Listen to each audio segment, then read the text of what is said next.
Hello, good morning. It's a sultry start for many of us this weekend, and it's going to be a very hot one in places through this afternoon. Of course, all that heat as it increases through the day leads to a lot of energy in the atmosphere, and then as fresher air arrives at higher levels in the atmosphere, there's the risk of instability being released and some very severe thunderstorms by the end of the day. Speaking of which, there will be some patchy cloud during the morning and always a chance of some showers or even some rumbles of thunder pushing into southwest England and then to the Midlands, northwest England, parts of Wales. But these will move through quickly. There will be some medium level cloud. It's not going to be completely blue skies everywhere, worth noting. However, where we do get that very strong sunshine, summer solstice, of course, so it's peaking at this time of year, and then we're likely to see temperatures reach even higher values than the last few days across eastern parts of the UK. So we're talking about widely 31, 32 Celsius, the possibility of 33 or 34 Celsius if we get enough sunshine. But of course, we do have some cloud drifting in from the west at times, a few spots of rain, rumbles of thunder, as I mentioned. Now, in the west, you'll note that the temperatures are lower compared with the last couple of days, but humidities are still high, so I suspect it will still feel fairly oppressive, and we're still getting temperatures into the mid or even high 20s across parts of Scotland, particularly towards the east of Scotland, Moray Coast and southeast Scotland around Edinburgh.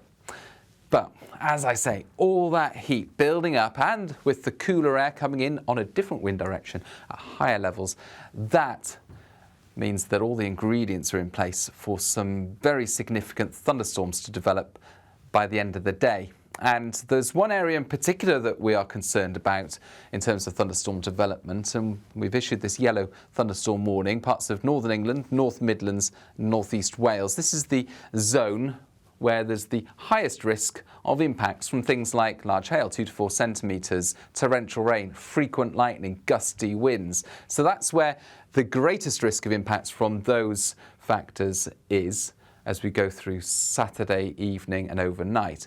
But that doesn't rule out the risk of thunderstorms elsewhere. There could be some other thunderstorms coming along. And in fact, there is another area, Western Scotland in particular, where an area of very heavy rain moves through later in the evening and overnight, 20 to 30, perhaps more millimetres of rain and some thunder and lightning. So a lively night.